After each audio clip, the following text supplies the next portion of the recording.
오늘의 데일리 뉴스레터에 오신 것을 환영합니다. 1. 노르웨이, KENO 인수거부. 2. 한국, FA50 팔고 싶으면 알지? 3. 폴란드는 러시아와의 전면전을 준비한다. 한번 진실을 알아봅시다. 노르웨이의 과오는 그들에게 큰 대가를 치르게 되었습니다. 최근 노르웨이는 한국에 대한 뒷걸음질을 보이고 있습니다. 노후화된 53대의 전차를 대체하기 위한 사업에서 독일의 레오파르트 EH1과 한국의 K2가 출전하였고, 가격은 물론 K2가 많은 지표에서 우세함을 잘 알고 있을 것입니다. 그러나 내심 독일을 지지하던 노르웨이 정부는 사업이 한국 측에 너무 많은 이득이 가도록 하자 판을 뒤집으려는 계획이 있다는 것입니다. 실제로 K9은 좋은 평가를 받고 있지만 K2는 유난히도 간을 본다는 배경이 있었습니다. 그러나 지금은 한국이 노르웨이에게 딱히 손해를 보지 않아도 됩니다. 실제로 지금은 노르웨이 내부에서도 K2를 구매하라는 압력이 증대되고 있다고 합니다. 노르웨이의 전차 사업이 어떻게 진행되고 있는 것인지 함께 알아보겠습니다. 현재 노르웨이 육군은 구형 레오파르트 EA4 전차를 대체하는 피구 360 사업을 추진하고 있습니다. 193억 크로네, 하나로 약 2조 6천억 원가량의 예산을 투입해 신형 전차 50여 대를 현지 면허 생산하는 것이 뼈대죠. 향후 예비전력 소요까지 합치면 물량은 최대 200대까지 늘어날 수도 있었습니다. 지난해 12월 현대로템은 노르웨이로 KENO CJ 차량 2대를 보냈습니다. 이어서 독일 방산업체 KMW도 레오파르트 EH1 플러스 CJ 차량 2대를 보내면서 올해 1월 본격적인 비교 평가가 시작됐는데요. P9360 사업이 시작될 때만 해도 노르웨이에선 레오파르트 EH1 플러스의 낙승이 점쳐졌습니다. 오랫동안 레오파르트 시리즈 전차를 운용했기에 군수 보급 시스템이나 교육 훈련 면에서 KENO보다 레오파르트 EH1 플러스가 낫다는 이유에서였습니다. 전차병 출신이 주로 모인 현지 퇴역 군인 단체가 공개적으로 레오파르트 EH1 플러스 도입을 지지하기도 했습니다. 이런 분위기에서 KENO는 본격적인 평가 전부터 레오파르트 EH1 플러스 전차 가격을 낮추기 위한 들러리라는 소리를 듣기까지 했죠. 그러나 막상 현지 평가가 시작되자 노르웨이 여론이 달라지기 시작했습니다. KENO 전차가 기대 이상 성능을 보여주면서 레오파르트 EH1 플러스를 압도한 것입니다. KENO 전차가 소구력을 발휘한 주된 원인은 바로 노르웨이의 자연환경. 노르웨이는 전체 국토의 26%가 산림이고 특히 가상적국이라 할 수 있는 그러시아와 국경을 맞댄 북부 지역은 대부분 험준한 산악지형입니다. 게다가 북쪽 나라답게 강설량도 많아 보통 차량은 움직이기조차 어려운 수준입니다. 레오파르트 EH1 플러스는 대평원 지역에서 운용을 전제로 설계됐습니다. 기본형 모델이 처음 등장한 1980년대에는 50T대 중량, 1500마력 고출력 엔진으로 경쾌한 기동성을 자랑했지만 그 후 40년간 엔진 출력 증가 없이 중량만 20T 가까이 늘어 기동성과 포탑 회전 속도 등 핵심 성능이 크게 악화됐습니다. 눈이 많이 오는 지형에서 전차 중량은 대단히 중요한 문제입니다. 하중이 무거워질수록 접지압이 증가해 설원지대에서 기동성이 떨어지기 때문이죠. 노르웨이가 공개한 설원지대 주행평가 영상을 보면 KENO 전차는 레오파르트 EH1 플러스 전차와 나란히 달리다. 이내 속도를 올려 레오파르트 EH1 플러스를 따돌립니다. 눈이 두껍게 쌓인 설원에서 자유자재로 지그재그 회피 기동을 구현하기까지 했습니다. KENO 전차의 우수한 기동성을 잘 보여주죠. 기동성 못지않게 중요한 KENO 전차 차체의 특징은 유기압 서스펜션. 산악지형이 많은 노르웨이에서 육군의 고지대 매복 작전에 유용할 만한 기능입니다. 서스펜션과 높은 주포 안각을 이용해 적헬기 공격도 가능할 것으로 예상되는데 이는 경쟁 모델과 확실히 차별화된 능력입니다. 이렇게 KENO는 여러 면에서 이미 레오파르트 EH1 플러스를 앞서는데 가격은 그 절반도 되지 않습니다. 레오파르트 EH1 플러스 전차 가격은 독일 연방군 납품가 기준으로 대당 약 200억 원 정도입니다. 그러나 2013년 카타르에 납품할 때 실제 가격은 400억 원 이상이었던 것으로 알려졌죠. 노르웨이는 이번 전차 도입 사업을 현지 면허 생산과 기술 도입 형태로 조달할 계획입니다. 그럴 경우 레오파르트 EH1 플러스 가격이 얼마까지 치솟을지 가능하기 어렵습니다. 반면 K2 전차는 한국군 납품가 기준 80억 원대입니다. 증가 장갑과 능동 방어 장치 등 첨단 옵션을 추가해도 대당 100억 터부터 130억 원 정도로 알려졌습니다. 성능은 경쟁 모델과 동급 혹은 그 이상이면서 가격은 절반 이하인 것이죠. 물론 노르웨이가 기존에 운용해오던 전차가 레오파르트 플랫폼의 노후 모델인 만큼 도입 가격은 비싸더라도 훈련이나 정비 등에서 비용을 아낄 수는 있습니다. 하지만 그렇다 치더라도 도입가에서 2배가 넘는 차이를 메꾸기는 힘들 것이라는 게 중론이죠. 여기까지가 거의 1년을 끌어온 노르웨이 전차 사업의 진행 상황입니다. 테스트 결과만 보면 한국의 승리가 거의 확실한 분위기인데요. 노르웨이 수뇌부는 이런 전개가 영 마음에 들지 않는가 봅니다. 최근 몇몇 노르웨이 언론에서 노르웨이군이 신형 전차 도입을 포기하려고 한다는 말이 흘러나온 것인데요. 불과 얼마 전만 해도 올해 말까지 전차 사업의 최종 결정을 내리겠다고 했으면서 갑작스레 튀어나온 판을 엎는 발언이라 한국이나 독일은 물론 노르웨이군 내부에서도 당혹스럽다는 반응이 나오고 있습니다. 아직까지 전차 사업을 실제로 포기한다는 보도는 나오지 않은 것으로 미루어 보아 최종 결정의 직전에 마지막으로 한번 간을 보겠다는 행보로 해석되는데요. 원래 계획은 레오파르트를 이미 내정해둔 상태로 가격 협상의 카드로 쓰기 위해 K2를 끌어들여서 이용하려고 했던 것이지만 K2가 모든 테스트에서 레오파르트를 압도해버리자 이젠 K2를 떨어뜨릴 명분이 없어져 버린 것입니다. 이렇게 계획이 들어져 버리자 일부 인사들에게 전차 도입 사업 자체를 반대하게 만들고 군은 그대로 사업을 진행하는 방법을 쓴 것으로 보이는데요. 여론이 전차 반대로 기울면 못 이기는 척 전차 사업을 엎어버릴 심산이었던 것입니다. 노르웨이는 의외로 이런 여론전에 능숙한데요. 이번에도 이런 방식의 여론전을 통해 내키지 않는 K2를 수입하느니 사업 자체를 파토내려는 것으로 보이는데요. 정작 노르웨이군 내부에서 재미있는 반응이 나오고 있습니다. 노르웨이 육군은 기존에도 레오파르트를 사용해왔던 만큼 사업 시작 당시만 해도 신형 레오파르트에 대한 지지도가 압도적으로 높았습니다. 당시 노르웨이 예비역이 청중으로 참여한 토론에서 노르웨이 의원들이 한 발언에 따르면 전차병 3명 중 2명은 레오파르트를 지지하고 나머지 1명은 테스트 결과를 보자는 입장이었다고 합니다. 그런데 테스트에서 K2가 압승을 거두자 여론이 K2로 기우는 모습을 보이기 시작했습니다. 당시 테스트를 주관하던 노르웨이 군인도 한국제 전차가 독일 전차와 경쟁조차 되지 않을 줄 알았는데 상당한 성능을 보여줘서 놀랐다고 말했다고 하죠. 내키지 않아 하는 사람이 많을 뿐 성능이 입증됐는데 도입하지 않을 이유가 없다는 목소리가 커지기 시작했습니다. 올해 2월에 러시아가 우크라이나를 침공한 이후 스웨덴과 핀란드가 나토 가입 의사를 드러내고 있습니다. 이 두 나라가 나토에 가입한다면 이는 노르웨이 국방에 있어서 스웨덴과 핀란드가 러시아의 침공 시 일선이 된다는 뜻입니다. 군사 전문가들은 스웨덴과 핀란드가 러시아군 저지에 실패하여 노르웨이 북단 핀마르크주 지역을 러시아가 장악했을 때 노르웨이군의 반격을 가할 수 있는 신형 전차가 없다면 국경의 주민들은 중장비를 갖춘 동맹군 또는 러시아군의 지배를 기다려야 되는 처지에 놓인다.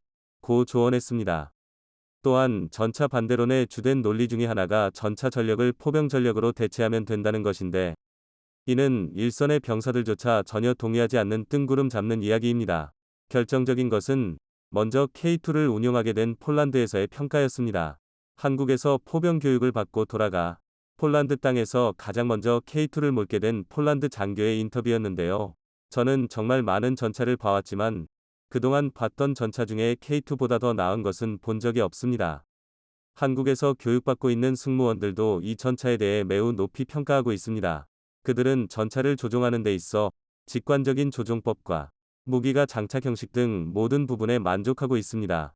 K2는 확실히 차세대 전차라고 할 수 있습니다. 이 전차에서 작전을 수행하는 것이 훨씬 더 편안하고 확실히 더 나은 능력을 보여줍니다. 이 인터뷰가 공개되자 노르웨이에서도 K2가 러시아를 상대로 하는 방어수단으로 유효하다는 것을 확신하게 된 것입니다. 지난 10월에는 신원 미상의 러시아인이 북극 인근 노르웨이 영토에서 드론 2대를 띄웠다가 억류당한 적도 있었고 지난달에는 러시아가 직접적으로 노르웨이가 나토 활동을 할 경우 적대하겠다고 협박을 해오기도 했습니다. 러시아는 북극과 가까운 노르웨이가 나토를 등에 업고 북극을 장악해 압박을 걸어오는 상황을 경계하는 것으로 보이는데요. 그만큼 노르웨이에 상당히 날선 대응을 이어오고 있습니다. 노르웨이도 러시아의 마수로부터 스스로를 보호할 수단을 빨리 마련해야 한다는 의미죠. 이런 상황이 되자 노르웨이군 내부에서도 K2가 내키지 않는다는 이유로 전차 사업을 미루고 있을 때기 아니라는 목소리가 나오게 된 것입니다. 한편 한국은 여유롭습니다. 처음 노르웨이와 접촉했을 때와는 다르게 지금은 K2의 파워팩 문제도 해결되었고 더 이상 노르웨이가 유럽 첫 진출도 아닙니다. 폴란드에 이미 세 자릿수의 K2를 팔았고 폴란드 현 정권이 이어진다면 잠재적으로 천대 수출까지도 내다볼 수 있는 상태죠. 그리고 이미 노르웨이는 K2가 레오파르트와 경합해서 심지어 압도했다는 포트폴리오를 제공해줬습니다. 사실 이대로 노르웨이 사업이 엎어지더라도 한국이 딱히 잃을 것은 없는 것이죠. 질질 끌다가 입장이 역전되어 버린 노르웨이의 전차 사업. 이젠 돈을 쥔 노르웨이가 도리어 생존을 위해 한국에게 잘 보여야 할 판입니다. 노르웨이가 아무리 고등어 수출국이라지만 슬슬 간보는 건 그만두고 어떻게 처신할지 신중하게 고르면 좋겠습니다. 폴란드와의 수출 계약이 성사되면서 FA50 페타리터의 모델링과 스펙이 공개되었는데 도저히 같은 전투기라고는 믿을 수 없는 수준의 업그레이드가 이루어져 충격을 주고 있습니다. 거기에 미국의 AESA 레이더를 장착할 것으로 예정되었던 FA50 페타리터에 미국이 아닌 한국산 레이더가 장착되리란 소식까지 들려왔는데요. KAI에서 계속 승승장구하고 있자 당황한 미국에서는 원하는 건 다 해줄 테니 사업에 끼워달라고 뒤늦게 요청해오고 있다고 합니다. 이 소식에 FA50을 테자스의 경쟁자로 생각하고 있던 인도에서도 도저히 믿을 수 없다는 반응을 보이고 있습니다. 또한 KAI에서 개발 중인 새로운 항공기가 DX 코리아 2022에서 공개됐는데 예상치 못한 폭발적인 관심을 받고 있다고 합니다. KAI가 또 한 번 세계 항공기 시장에 폭풍이 될 것인지 자세한 소식 알아보도록 하겠습니다. 지난 16일 폴란드와의 4조 원 규모 FA50 수출 이행 계약이 성사되었다는 소식이 들려왔습니다. 총 48대의 FA50 수출 계약으로 2011년 T50 수출을 시작한 이래로 사상 최대 규모이자 최초로 유럽 시장에 진출했다는 의의가 있습니다. 이번 계약에 따라 KAI는 12대를 2023년 말까지 폴란드에 인도하고 나머지 36대는 2025년 하반기부터 순차적으로 납품할 예정입니다. 또한 이번 계약을 계기로 폴란드에 물류허브가 지어지고 4.5세대 전투기 조종사 훈련을 맡을 국제비행학교의 설립도 단계적으로 추진될 계획이라고 합니다. 강현구 KAI 사장은 폴란드와 오래도록 지속발전 가능한 전략적 파트너십 관계가 되기를 기대한다. 폴란드 수출을 발판 삼아 유럽, 아프리카, 중동, 중남미를 비롯한 미국 시장에 도전하겠다고 밝혔습니다. 폴란드와의 FA50 수출 계약이 성사되고 며칠 뒤 폴란드로 향하게 될 FA50 페타리터의 모델링이 공개되어 화제에 일곱되고 있습니다. 지난 19일 폴란드 공군의 요구사항을 반영한 FA50 페타리터의 그래픽 형상이 언론에 처음 공개되었습니다. 폴란드 공군 마크와 조정석 우측에 위치한 공중급유관이 눈에 띄는데요. FA50 페타리터은 폴란드 공군의 요구에 따라 업그레이드가 이루어진 것으로 미 전투기를 한국군의 요구사항에 맞게 개량한 KF-16, F-15K와 비슷하다고 볼 수 있습니다. KAI가 납품할 FA50 페타리터에는 락20 업그레이드가 적용되어 현존하는 최고 사양의 FA50이 될 것으로 보고 있습니다. KAI 측은 FA50 페타리터 이 기존 FA50과 비교해 공중급유 기능을 통한 항속거리 증대, 능동 이상 배열, AESA, 레이더, 공대지 공대공 무장 업그레이드 등을 통해 전반적인 기능을 한 차원 높인 것이라고 밝혔습니다. 또한 FA50 페타리터은 경공격, 특수전술 및 전투 임무 등 다양한 임무 작전이 가능할 뿐 아니라 F-16과 호환성이 높고 F-35와 같은 5세대 전투기의 교육 훈련에도 최적화됐다. 앞으로 향후 폴란드 공군의 전투 조종사 양성과 전력 증강에 기여하는 핵심 기종으로 활약이 기대된다. 고 설명했습니다. 이번 업그레이드에서 특히 공중급유 기능이 눈에 띄는데요. 전투기의 항속거리를 늘리기 위한 필수적인 기능으로 우리 군에서도 FA50에 대해 요구해온 사항이었습니다. FA50은 성능에 비해 항속거리가 짧다는 게 항상 단점으로 지적되어 왔었는데요. 이를 개선하기 위해 외장연료 탱크를 달거나 공중급유 기능을 장착하든지 해야 했었는데 KAI에서는 두 가지 방안 모두를 선택했습니다. 외장연료 탱크도 크게 달고 공중급유 기능까지 추가한 것이죠. FA50 페타리터에는 300갤런짜리 외장연료 탱크가 장착되고 공중급유 기능이 추가되어 작전 반경이 비약적으로 늘어나게 되었습니다. 공중급유 방식에는 플라잉붐 방식과 프로브 앰퍼샌드 드로그 방식 두 가지가 있는데 FA50에는 프로브 앤 드로그 방식이 적용될 예정입니다.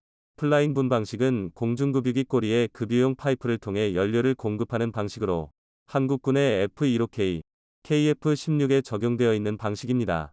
급유관이 굵어 더 많은 양의 연료를 빠르게 공급할 수 있어 대형 공중급유기를 주로 운용하는 미군에서 선호하는 방식입니다. 단점은 공중급유기의 체급이 최소 수송기 정도로 커야 하고 동시에 한 대의 항공기만 급유가 가능하다는 것이죠. 프로브 앤 드로그 방식은 급유용 호스를 길게 늘어뜨려 항공기의 급유관, 프로브, 을 깔때기 모양의 드로그에 맞추어 연료를 공급받는 방식입니다. A182, F와 같은 중소형 항공기에도 장착해 급유기로 활용할 수도 있고 대형 급유기의 경우에는 여러 개의 드로그를 달아 2터부터 3대의 항공기를 동시 급유하는 것도 가능합니다. 단점은 급유 속도가 상대적으로 느리고 급유관인 프로브를 반드시 조종석 앞쪽으로 내놓아야 하기 때문에 내부 공간에 영향을 미치고 스텔스 성능을 저하시킨다는 점입니다. 물론 스텔스를 고려하지 않은 FA-50에는 문제가 되지 않습니다. 현재 한국군에서 운용하는 KC-330 시그너스 다목적 공중급유기는 두 방식 모두 급유가 가능합니다. 작전 범위가 넓어진 점도 주목받았지만 역시 군사 전문가들이 가장 주목한 부분은 FA-50 페타리터 위 AESA 레이더 탑재 여부였습니다. 현재 FA-50에는 이스라엘 ELTA-42EL M2032 기계식 레이더가 탑재되어 있는데요. 이 또한 동급 대비 상당히 우수한 레이더이지만 KAI는 AESA 레이더를 탑재하고 공대공 미사일을 통합해 FA-52 BVR 시계 외교전 능력을 확보할 계획을 세웠습니다. KF-21에 탑재될 국산 AESA 레이더를 소형화하여 FA-50 블락 20에 탑재할 예정이었는데 예상치 못한 폴란드 수출로 미국산 AESA 레이더를 탑재하기로 했었죠. 그런데 막상 미국에서 AESA 레이더와 암남 통합에 허가를 내주지 않아 전전긍긍하고 있었는데 열받은 한국에서는 수출형 FA-50 페타리터에도 국산 AESA 레이더를 탑재해버리겠다고 발표했습니다. 폴란드의 여러 매체에서 FA-50 페타리터에는 LIG 넥스1에 AESA 레이더가 탑재될 거라는 기사가 보도되었습니다. 미국이 암남 통합을 거부하며 KF-21에는 미티어 미사일이 장착됐었는데 FA-50에도 LIG 넥스1의 AESA 레이더와 통합해서 탑재될 수 있다는 가능성이 제시되었죠. 관계자의 발언에 따르면 미국의 AESA 레이더를 도입하기 위해 이런저런 협의가 이루어지고 있었으나 내부적으로는 국산 AESA 레이더를 밀어주고 있었다고 합니다. 애초에 수출이 시급하지 않았던 블락 20은 국산 AESA가 탑재되는 게 확정이었는데 굳이 미국산을 쓸 필요가 있냐는 것이었죠. 수출되는 FA-50 페타리터에 장착될 AESA 레이더를 팔아 한몫 두둑히 챙길 생각에 싱글벙글하던 미국은 수출 사업에서 완전히 빠지게 될 위기에 처해버렸다는 소식에 그제야 AESA 레이더와 암남 통합 허가를 내주었습니다. 미국 AESA 레이더를 제조하는 미국 4대 방산 기업인 레이시온과 노스럽 그루먼에서는 다급히 제안서를 들고 KAI를 찾아왔다고 합니다. 이제 주도권이 완전히 한국으로 넘어오게 된 것입니다. 조금 더 시간을 들여 국산 AESA를 탑재하든 좋은 조건으로 미국의 AESA 레이더를 탑재하든 원하는 선택을 할 수 있게 됐습니다. 이번 개조를 통해 세계 전투기 시장에서 FA-52 위치가 공고해질 것 같은데요. 빈자의 F-16이라는 소리가 나올 만큼 저렴한 가격에 멀티롤 전투기급의 성능을 보여주는 전 세계를 뒤져봐도 유례없는 항공기가 완성돼가고 있습니다. 판버러 에어쇼에 참가한 KAI 조울의 상무는 FA-50은 점진적으로 성능을 업그레이드해 다목적, 멀티를 전투기로 다시 거듭 태어났습니다. FA-50은 공대공 정밀무장, 항속거리를 늘리는 공중급유 시스템을 장착한 최신의 전투기급 항공기가 되었습니다. 유럽과 아시아, 미국 시장에 도전해 1000대 수출을 목표로 한 단계 성능을 향상시킬 것입니다. 라고 말하며 세계 시장으로 뻗어나가기 위해 최선을 다하겠다는 포부를 밝혔습니다. 그런데 FA-50이 완전히 새롭게 탈바꿈했다는 소식에 FA-50을 테자스 전투기의 경쟁자로 여기던 인도에서는 분통을 터뜨리고 있다고 합니다. 말레이시아에서 전투기 도입 사업을 둔고 한국과 경쟁 중이던 인도에서는 어떻게든 테자스를 말레이시아에 팔아보겠다고 언론이 나서 FA-50을 깎아내리고 중상모략을 일삼아왔었는데요. 지적하던 부분들이 FA-52 전용 외장 헬륨 탱크가 없다는 점과 공중급유를 할 수 없어 작전 범위가 좁다는 점 그리고 AESA 레이더와 공대공 미사일의 통합 작업이 이루어지지 않았다는 점이었습니다. 당시에는 뭐 사실이니 어쩔 수 없나 싶었지만 KAI는 물밑에서 폴란드와 손을 잡고 FA-50을 완전히 새로운 전투기로 뜯어고치고 있었던 겁니다. 이를 모르던 인도에서만 테자스가 이길 수 있다고 설레발을 치던 것이었죠. KAI에서는 FA-50의 공중급유 기능을 도입한 김에 공중급유기도 우리 손으로 만들어 보려는 것 같은데요. 최근 KAI에서 새롭게 개발 중인 항공기들이 공개되었습니다. 이번 DX 코리아 2022에서 다양한 한국의 신무기들이 공개되어 주목을 받고 있는데, 의외로 가장 큰 화제를 몰고 온 건 다름 아닌 KAI에서 개발 중인 다목적 수송기였다고 합니다. 국군의 수송기 수요에 따라 KAI에서 국산 다목적 수송기 개발 사업을 진행 중이었고, 그 모형이 이번 박람회에서 첫 공개되었습니다. 지금까지 해외 항공기에 의존해왔던 해상 초계기, 공중급유기 등의 특수 임무기의 대형 플랫폼 역할까지 국산 항공기로 대체할 수 있어 기대가 큰 사업인데요. 수송기의 특이한 도색에 관심이 집중되고 있습니다. 수송기의 둥그런 동체와 흰색과 검은색의 도색이 만나 마치 범고래와 같은 모습의 수송기 모형이 공개되었습니다. 벌써 수송기를 두고 드라마 우영우에서 나오는 고래 같다며 우영우 비행기라는 별명을 얻게 되었습니다. KAI 관계자는 범고래 도색은 1년 전에 만들어 놓은 도색이었다. 혹시나 해서 이번 전시회에 꺼내 봤는데 좋은 반응을 얻을 줄 몰랐다 고 밝혔습니다. 현재 한국군의 소요에 비해 운용하고 있는 수송기가 너무 적다는 목소리가 높았기에 수요를 충당하고 항공기 사업을 확장하기 위해 한국형 수송기 사업이 시작되었는데요. 기존 운용 중인 C-130 전술 수송기와 달리 프로펠러가 아닌 제트 엔진을 적용하였고, 크기도 훨씬 커져 속도와 수송 능력이 대폭 향상될 예정입니다.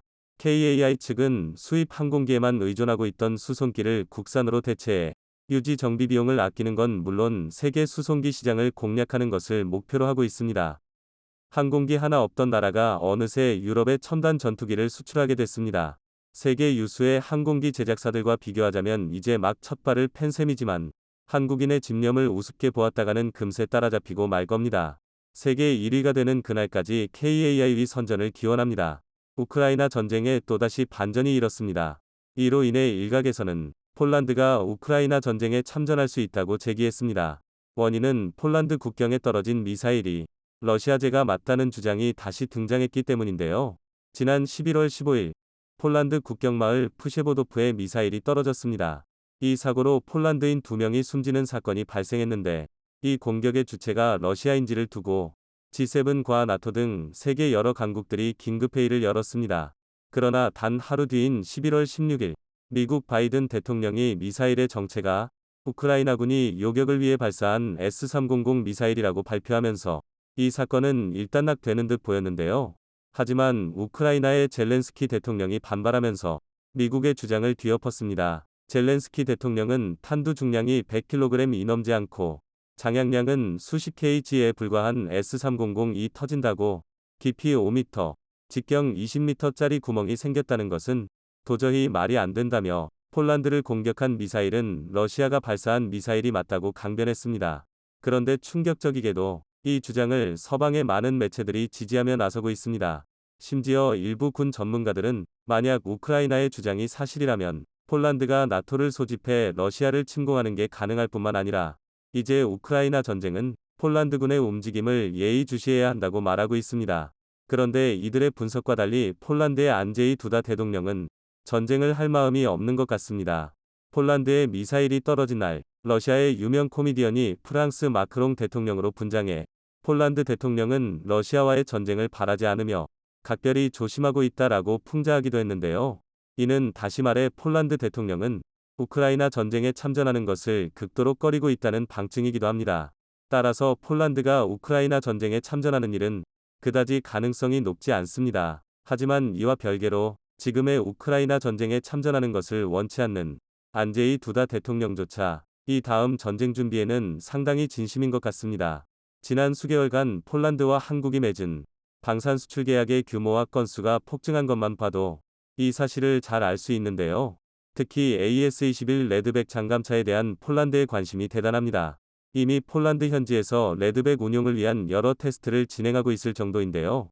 그래서 준비했습니다. 오늘은 폴란드가 K2 흑표를 시작해 레드백 장갑차까지 도입하려는 이유와 폴란드가 유독 한국 무기 도입에 열을 올리는 이유에 대해 알려드리겠습니다. 우리나라 많은 국민들이 요즘 궁금해하시는 게 하나 있는데요. 대한민국 방산무기가 뭐가 그렇게 대단하다고 폴란드카 연일 수조 원의 계약을 체결하는 것에 많은 의문을 갖습니다. 그도 그럴 게 폴란드가 한국에서 구입한 무기 대금이라면 자신들이 마음만 먹으면 미국산 무기를 구입하는 게 불가능하지 않기 때문인데요. 그런데 이상하게 세계 많고 많은 나라들 중에 폴란드는 유독 한국산 무기만 고집하고 있습니다. 지난 11월 14일 한화 디펜스는 폴란드에서 시험 평가를 받고 있는 AS-21 레드백 보병 전투차의 영상을 공개했습니다. 이 모습에 많은 이들이 깜짝 놀랐습니다. 한국의 시험 테스트에서 폴란드가 그만 레드백에 홀딱 반해버렸기 때문인데요. 사실 당시 분위기만 보면 수출이 거의 성사된 것처럼 보였습니다. 그래서 일부 무기 브로커들은 폴란드가 이미 차기 보병 전투차로 한국에 레드백을 내정한 것이 아니냐는 이야기가 돌고 있을 정도입니다. 그런데 그럴만합니다. 과거 폴란드가 자체 제작한 보르숙 장강차의 성능이 우리 레드백에 비해 크게 부족하기 때문인데요. 폴란드의 보르숙 장갑차는 전장 7.5m, 전폭 3.5m, 전고 2.7m, 중량 25톤짜리의 보병 전투차입니다. 또 엔진은 독일 MTU-42 TE2750마력 디젤 엔진이 사용됐고, 주포는 미국의 부시마스터 LL30mm 기관포를 탑재했습니다. 그런데 현재 폴란드의 장강차 수준이 한국에게는 구식이 되어 개량을 추진 중인 K-21 보병 전투차와 비슷한 스펙입니다. K-21 보병 전투차는 전장 6.9m, 전폭 3.4m, 전고 2.6m에 T840LXE 850마력 디젤 엔진을 쓰고 있고 중량도 보르숙 장갑차와 비슷한 25톤인데요. 이렇게만 보면 그다지 문제가 없는 좋은 장갑차처럼 보입니다. 하지만 현실은 전혀 아닙니다. 보르숙 장갑차는 문제가 많아도 너무 많습니다. 먼저 화력이 딸립니다. 부시마스터 2 기관포는 드론을 상대로는 나름 괜찮은 무기지만 전차의 뒤에서 보병을 엄호하는 보병 전투차의 주포로 쓰기에는 너무 약한 무기입니다. 이에 반해 K-21 장갑차는 기관 부대의 선봉에서 기계와 보병을 지원하는 보병 전투차라는 목적에 맞게 79경장 40mm 기관포인 국산 K-40을 장비하고 있습니다. 그래서 두 전차의 화력을 놓고 따지면 K-21이 보르숙을 압도합니다. 미는 K-21이 개량형인 AS-21 레드백 역시 마찬가지인데요. 레드백은 호주의 요구에 따라 30mm 기관포를 사용하는 것과 달리 한국에 배치되는 레드백은 우리 군의 상황을 고려해 40mm 기관포 탑재를 염두에 두고 설계됐습니다. 그러니까 폴란드가 업건을 요구하면 언제든 이 요구사항을 들어줄 수 있다는 것입니다. 게다가 미국의 M2 브래들리 보병 전투차처럼 차량 외부에 설치된 대전차 미사일과 부무장으로 설치된 RWS 덕에 보조 화력에서도 보르숙 장갑차를 압살합니다. 그리고 이런 격차는 장갑차의 또 다른 핵심 요소인 방어력에서도 분명히 드러납니다. 먼저 레드백과 보르숙은 장감의 수준이 다릅니다. 보르숙은 25톤 차량에 증가 장감을 부착해 40톤 수준의 중장갑차로 업그레이드할 수 있습니다. 하지만 아무래도 증가 장감을 얹다 보니 방어 효율이 떨어지고 무거워지는 단점이 생깁니다. 보르숙 장갑차는 750마력 엔진을 쓰기 때문에 증가 장감을 장착했을 때 기동성도 크게 떨어지게 되는데요. 이에 반해 레드백은 애초부터 중장감차로 설계됐기에 커다란 차체에 두껍게 장감을 둘렀습니다. 이는 레드백의 스펙을 살펴보면 확실히 알 수 있습니다. 레드백은 전장 7.7m, 전폭 3.6m, 전고 3.7m의 차체 중량 42톤으로 보르숙 장갑차보다 훨씬 크기가 큽니다. 그럼에도 장갑은 더 두껍습니다. 상당한 무게를 차지하는 철제 궤도를 고무 궤도로 바꾸고 그만큼 여유 있는 부분을 장감에 추가로 투자했기 때문입니다. 뿐만 아니라 K9 자주포가 사용하는 1000마력 엔진을 쓴 덕에 거의 전차 수준인 차체 무게에도 불구하고 최대 시속 70km를 안정적으로 낼 수 있습니다. 장점은 또 있습니다. 미래전을 대응하기에 반드시 필요한 첨단 방어 체계에서도 레드백은 보르숙을 압도합니다. 일례로 지금 보신 영상은 한화 호주법인이 레드백에 달린 아이언 피스트로 대전차 로켓을 요격한 모습입니다. 날아오던 로켓을 단박에 격추하는 모습이 아주 인상적인데요. 이 아이언 피스트 체계는 이스라엘의 엘비사가 개발하였으며 현존하는 능동방어 체계 중 가장 선진적인 체계입니다. 이에 반해 보르숙 장갑차는 우크라이나 자수론사의 능동방어 체계를 사용합니다. 그런데 이것이 나쁘지는 않지만 그렇다고 좋다고 말할 수도 없는 무기체계입니다. 특히 보병 전투차의 주임무인 하차한 보병과의 협동 전투 중 적의 미사일을 요격하면 파편이 아군 보병에게 날아올 수 있다는 동구권 능동방어체계의 한계를 그대로 답습했습니다. 정리하자면 보르숙 장갑차는 모든 면에서 한국의 레드백의 상대가 되지 않습니다.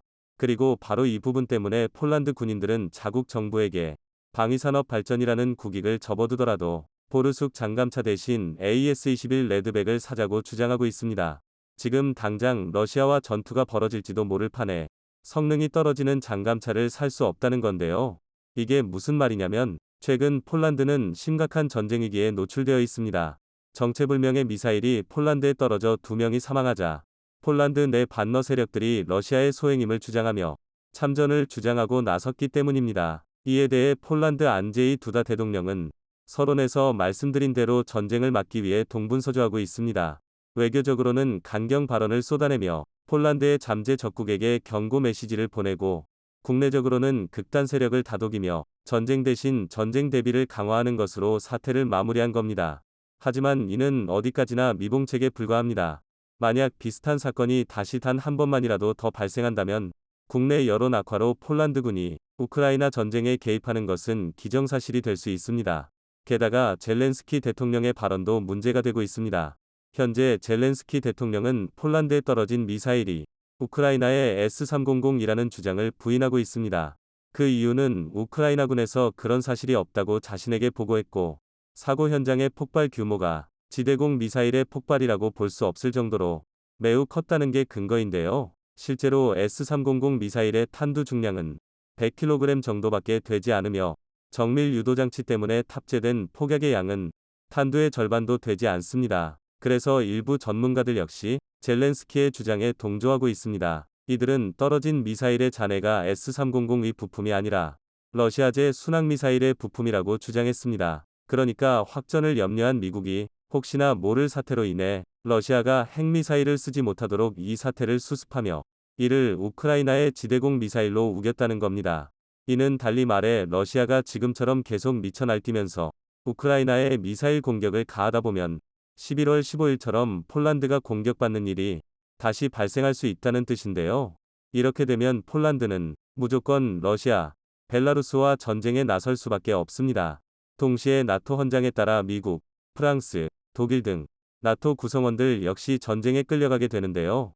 그래서 폴란드의 군인들은 만약에 사태에 대비하기 위해 한시라도 빨리 강력한 첨단 무기를 도입해 우크라이나에게 지원한 구식 무기의 빈자리를 한국산 무기로 메워야 한다고 말하고 있습니다.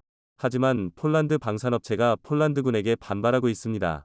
폴란드 방산업체들은 보르숙 장갑차는 세계 최고는 아니라도 훌륭한 국산 무기이고 산업 발전과 생산선 면에서 외산을 압도한다고 주장했습니다. 전쟁이 나면 추가 도입이 어려운 외산과 달리 자국 내 생산이 얼마든지 가능하다는 건데요.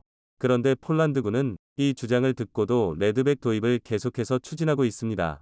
그 이유는 폴란드 업체가 주장한 생산성조차 한국이 폴란드를 압도하기 때문입니다. 사실 폴란드는 무려 2010년대부터 차기 장갑차 도입을 추진했습니다. 하지만 폴란드 밤산업체의 비효율적 경영으로 인해 오랜 시간을 투자했음에도 불구하고 만족할 만한 결과를 얻지 못해 폴란드군의 불만이 정말 엄청났습니다. 원인은 폴란드 방산업체가 새 장갑차를 준다더니 구소련제 폐물 장갑차가 거의 환감이 다 되도록 신형 장갑차의 개발조차 완료하지 못했기 때문입니다. 이를 잘 알고 있는 폴란드군은 무기의 개발과 생산이 그리 간단하지 않다는 것과 마땅한 대체제가 없다는 현실을 인정하고 그동안 참고 있었을 뿐인데요. 그런데 옆나라인 우크라이나에서 전쟁이 터져 자국의 안보가 위협받고 있는 실정이고 자국 기업들보다 월등한 성능의 한국산 무기가 등장하면서 이야기가 달라졌습니다. 그 견인차 역할을 했던 것은 바로 K9 자주포입니다. 현재 폴란드에는 K9 위 차체를 그대로 써서 만든 폴란드의 국산 자주포 AHS 크라프의 생산을 이미 끝마쳐둔 상태입니다. 또 K9PL 라이선스 생산을 위해 시설 확장이 논의되고 있는데요. 그런데 레드백은 K9 차체 라인에서 일부 조정만으로 생산이 가능합니다. 즉 폴란드 국내 업체들보다 한국산 장갑차의 생산성은 그들을 압도하고 있습니다. 또 우리 기업들은 폴란드 방산기업과 비교도 안 되는 속도로 빠른 납기를 자랑합니다. 그 증거로 최근 한국은 불과 계약한 지 몇 달 만에 K2 전차와 K9 자주포를 생산해 폴란드군에게 인계했습니다. 국군이 쓸 물량을 전용해서 준 것이기는 하지만 폴란드의 입장에서는 그야말로 정광석화 같은 속도로 신무기가 납품된 건데요. 그래서 폴란드군은 K9 자주포를 생산하는 한화 디펜스의 주력 상품인 레드백 장갑차 역시 계약을 한다면 빠른 시일 내에 공급될 수 있으리라 기대하고 있는 것입니다. 그러니까 AS21 레드백이 폴란드군에 대량 도입되리라는 예측은 결코 망상이 아니란 것이죠. 우리가 기대했던 호주의 랜드 400페이지 3 사업 자체가 호주의 정치적 변동 같은 변수만 없다면 한국은 충분히 폴란드에 레드백의 수출을 기대할 수 있게 되는데요. 부디 한국 기감 장비에 대한 매력을 폴란드가 빨리 알아주길 기대하겠습니다.